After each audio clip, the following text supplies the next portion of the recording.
Hello, hi, ನಮಸ್ತೆ.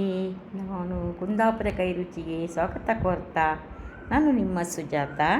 ಇವತ್ತೊಂದು ತುಂಬ ಗರಿಗರಿಯಾಗಿರೋ ನಿಪ್ಪಟ್ಟು ಮಾಡಿ ತೋರಿಸ್ತಾ ಇದ್ದೀನಿ ಫ್ರೆಂಡ್ಸ್.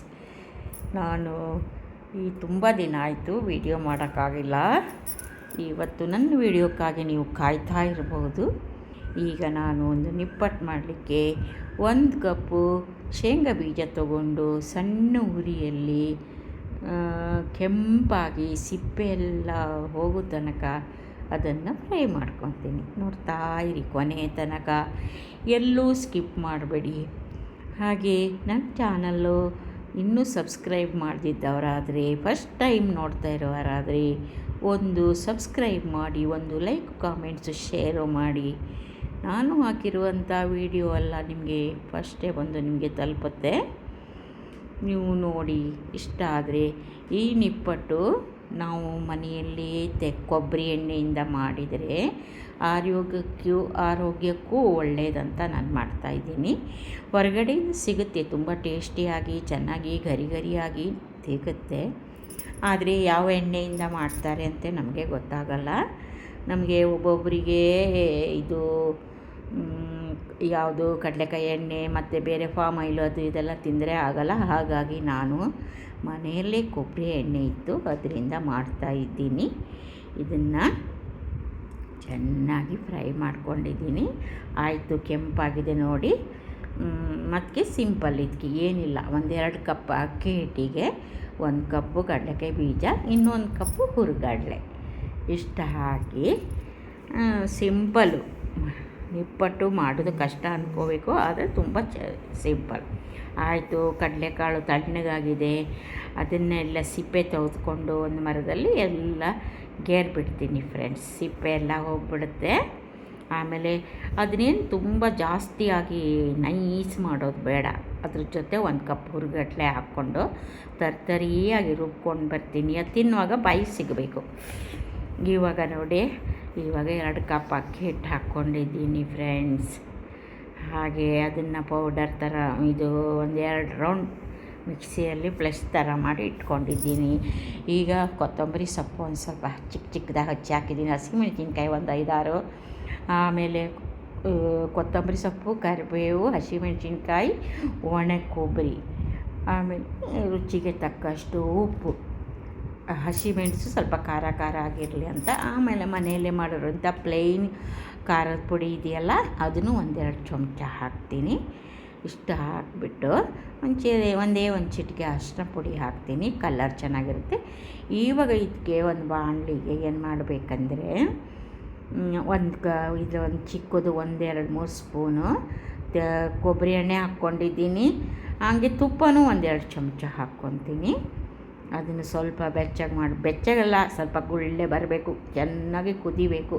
ಕುದೀತಾ ಇರುತ್ತೆ ನೋಡಿ. ಹಾಗೆ ತುಪ್ಪನೂ ಹಾಕಿದರೆ ಟೇಸ್ಟಾಗಿರುತ್ತೆ ನಿಪ್ಪಟ್ಟು. ನೋಡಿ ಈ ಥರ ಗುಳ್ಳಿ ಬರಬೇಕು, ಬರ್ತಾಯಿದೆ. ಇದನ್ನು ತೆಗೆದು ಅಕ್ಕಿ ಹಿಟ್ಟು ಮೇಲೆ ಬಿಸಿಯಾಗಿ ಹಾಕಬೇಕು ಫ್ರೆಂಡ್ಸ್. ಹಾಗೆ ಹಾಕ್ತಾ ಇರುವಾಗ ಸೌಂಡ್ ಬರುತ್ತೆ, ಎಲ್ಲ ನೊರೆ ಥರ ಬರುತ್ತೆ. ಆಮೇಲೆ ಎಲ್ಲ ಮಿಕ್ಸ್ ಮಾಡ್ಕೋಬೇಕು, ಕೈಯಿಂದ ಮುಟ್ಟಬಾರ್ದು, ಬಿಸಿ ಇದೆ. ಸ್ಪೂನ್ ಸಹಾಯದಿಂದ ಎಲ್ಲ ಮಿಕ್ಸ್ ಮಾಡಿಬಿಟ್ಟು ಎಣ್ಣೆ ಸ್ವಲ್ಪ ಹಾಕ್ತಾನೇ ಇರಬೇಕು. ಹಾಕಿ ಆಮೇಲೆ ನೋಡಿ, ಈಗ ಬಿಸಿ ಎಣ್ಣೆ ಹಾಕ್ತೀನಿ. ಎಣ್ಣೆ ಮತ್ತು ತುಪ್ಪ ಹಾಕಿದಾಗ ಅದಕ್ಕೆ ಒಂದು ಡಿಫರೆಂಟ್ ಟೇಸ್ಟ್ ಬಂದುಬಿಡುತ್ತೆ. ಒಣ ಕೊಬ್ಬರಿನೂ ತುರಿದು ಹಾಕಿದ್ದೀನಿ. ನೀವು ಜಾಸ್ತಿ ಬೇಕಂದರೆ ಜಾಸ್ತಿ ಹಾಕ್ಬೋದು. ನೋಡಿ ಹೀಗೆ ಎಲ್ಲ ಆಯಿತು. ಈ ಥರ ಎಲ್ಲ ಮಿಕ್ಸ್ ಮಾಡಿಕೊಂಡೆ. ತಣ್ಣಗಾದಮೇಲೆ ಕೈಯಿಂದ ಮಾಡಿದೆ. ಎಲ್ಲ ಪೌಡಿ ಹೀಗೆ ಮಿಕ್ಸ್ ಮಾಡಿ ಮುಷ್ಟಿ ಕಟ್ಟಿದರೆ ಅದು ಈ ಥರ ಬೀಳಬಾರ್ದು, ಆ ಥರ ಒಂದು ಹದ.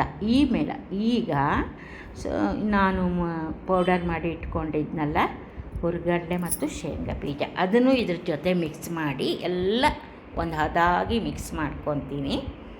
ಇವಾಗ ಎಲ್ಲ ಮಿಕ್ಸ್ ಮಾಡಿದರೆ ಸ್ವಲ್ಪ ನೀರು ಹಾಕ್ಕೊಂಡು, ಏನು ಬಿಸಿ ನೀರು ಹಾಕಬೇಕಂತ ಏನಿಲ್ಲ. ಚಕ್ಕಲಿ ಆದರೆ ಬಿಸಿ ನೀರು ಹಾಕಬೇಕು, ನಿಪ್ಪಟ್ಟಿಗೆ ತಣ್ಣೀರೇ ಹಾಕಬೇಕು. ಹಾಕಿ ಎಲ್ಲ ಒಂದು ಹದಕ್ಕೆ, ಒಂದು ರೊಟ್ಟಿ ಮಾಡ್ತೀವಲ್ಲ, ಅಕ್ಕಿ ರೊಟ್ಟಿ ಮಾಡ್ತೀವಲ್ಲ, ಸೇಮ್ ಅದೇ ಹದಕ್ಕೆ ಗಟ್ಟಿಯಾಗಿ ಕಲಿಸ್ಕೊಂಡು ಇಟ್ಬಿಡಿ ಫ್ರೆಂಡ್ಸ್. ಚೆನ್ನಾಗಿರುತ್ತೆ. ಎಲ್ಲೂ ಸ್ಕಿಪ್ ಮಾಡಬೇಡಿ, ಕೊನೆ ತನಕ ನೋಡಿ. ನಾನು ಮಾಡಿರುವ ರೆಸಿಪಿ ಹೇಗಿದೆ ಅಂತ ಒಂದು ಕಮೆಂಟ್ ಮೂಲಕ ತಿಳಿಸಿ ಫ್ರೆಂಡ್ಸ್. ಆಯಿತು, ಅದನ್ನು ಇಟ್ಕೊಂಡಿದ್ದೀನಿ. ಇಲ್ಲಿ ಎಣ್ಣೆ ಬಿಸಿ ಆಗ್ತಾಯಿದೆ. ಇಲ್ಲಿ ಒಂದು ಹೋಳಿಗೆ ಪೇಪರ್ ಇದೆಯಲ್ಲ, ಅದರಿಂದ ಚಿಕ್ಕ ಚಿಕ್ಕ ಉಂಡೆ ಮಾಡಿ ಬಿಲ್ಲೆ ಥರ ಮಾಡಿಬಿಟ್ಟು ನಾನು ಇದು ಎಣ್ಣೆ ಬಿಸಿಯಾಗಿದೆ ಅಂತ ನೋಡ್ತೀನಿ. ಚಿಕ್ಕದು ಬಿಟ್ಟು ನೋಡಿದೆ, ಎಣ್ಣೆ ಬಿಸಿಯಾಗಿದೆ. ಈಗ ದೊಡ್ಡ ಉರಿಯಲ್ಲಿ ಹಾಕಬೇಕು. ಫಸ್ಟು ಕಾಯಿಸುವಾಗ ದೊಡ್ಡ ಉರಿಯಲ್ಲಿ ಕಾಯಿಸಬೇಕು. ನಂತರ ಸ್ವಲ್ಪ ಇದು ಮಾಡಿದಾಗ ಉಲ್ಟಾ ಹಾಕುವಾಗ ಮೀಡಿಯಮ್ ಮಾಡ್ಕೋಬೇಕು. ಇದು ಎರಡು ಕಡೆಯೂ ಬೇಯಬೇಕಲ್ಲ, ಹಾಗೆ ಉಲ್ಟಾ ಹಾಕಿಬಿಟ್ಟು ಈ ಥರ ಉಲ್ಟಾ ಹಾಕಿದರೆ ಇನ್ನೊಂದು ಕಡೆ ಚೆನ್ನಾಗಿ ಬೇಯ್ತದೆ. ಅದು ಕಡಲೆಕಾಳು ಎಲ್ಲ ಸ್ವಲ್ಪ ಇದು ಬಿಡಿ ಆಗಿ ಬೀಳುತ್ತೆ. ಆಮೇಲೆ ಅದನ್ನು ಎತ್ಕೋಬೇಕು. ಯಾಕಂದರೆ ಕಡಲೆಕಾಳು ಪೌಡ್ರ್ ಅದೇ ಚೆನ್ನಾಗಿರಲ್ಲ, ತಿನ್ನುವಾಗ ಬಾಯಿಗೆ ಸಿಗಬೇಕಲ್ಲ ಫ್ರೆಂಡ್ಸ್. ನೋಡಿ, ಚೆನ್ನಾಗಿ 3-4 ಮಾಡ್ತೀನಿ. ಇದು ಐರನ್ದು ಕಾವಲಿ. ಇದು ಕಾವಲಿ ಅಂದರೆ ಬಾಣಲಿ ಟೈಪ್ ಇದೆ. ನೋಡಿ ಆಯಿತು. ಇವಾಗ ಒಂದು ಕಣ್ಣು ಪಾತ್ರೆ ಇಟ್ಕೊಂಡು ಕೆಳಗಡೆ ಒಂದು ಬಾಲು ಇದು ಇಟ್ಕೊಂಡಿದ್ದೀನಿ. ಎಣ್ಣೆ ಏನು ಕುಡ್ದಿಲ್ಲ ಇದು, ಆದರೂ ಒಂದು ಇಟ್ಕೊಂಡು ಅದರ ಮೇಲೆ ಜರಡಿಯಿಂದ ಹಾಗೆ ಎತ್ಬಿಟ್ಟು ಹಾಕಬೇಕು ಫ್ರೆಂಡ್ಸ್. ಎಲ್ಲರಿಗೂ ಗೊತ್ತೇ ಇದೆ, ಎಣ್ಣೆಯಿಂದ ಕರಿಯೋಕ್ಕೆ ನಾನು ಈ ಥರ ಮಾಡ್ತಾಯಿದ್ದೀನಿ ಅಂತ ನಿಮಗೆ ಹೇಳ್ತಾಯಿದ್ದೀನಿ ಅಷ್ಟೇ.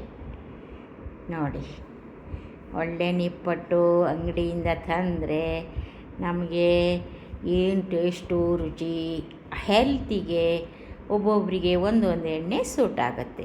ನಾವು ಯಾವಾಗಲೂ ಕೊಬ್ಬರಿ ಎಣ್ಣೆ ಯೂಸ್ ಮಾಡೋದ್ರಿಂದ ನಾನು ಮನೆಯಲ್ಲೇ ಮಾಡ್ತಾಯಿದ್ದೀನಿ. ನೋಡಿ, ತಿನ್ನಬೇಕನ್ನಿಸ್ದಾಗ ಯಾವತ್ತೋ ತಿನ್ನಬೇಕು, ಜಾಸ್ತಿ ತಿನ್ನಬಾರ್ದು.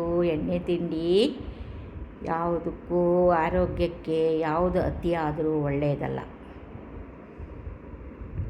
ಆಯಿತು, ಈಗ ಬೇಯ್ತಾ ಇದೆ. ಸಣ್ಣ ಉರಿಯಲ್ಲಿ ಎರಡೂ ಕಡೆ ಚೆನ್ನಾಗಿ ಬೆಂದರೆ ಅದು ಮುರಿಯುವಾಗ ಕರ ಕರ ಕರ ಕರ ಅಂತ ಸೌಂಡು ಬರುತ್ತೆ. ನಾನು ಈ ಥರ 3 ಬಿಲ್ಲೆ ಥರ ಮಾಡಿ ತಟ್ಟೆ ಇಟ್ಕೊತೀನಿ. ಇವಾಗ ಇದನ್ನು ತೆಗೆದುಬಿಟ್ಟು ಹಾಕೊಂಡು ಪಾತ್ರೆಗೆ ಹಾಕ್ತೀನಿ. ಆಮೇಲೆ ಮತ್ತೆ ಇನ್ನೊಂದು ಸರ್ತಿ ಹಾಕ್ತೀನಿ.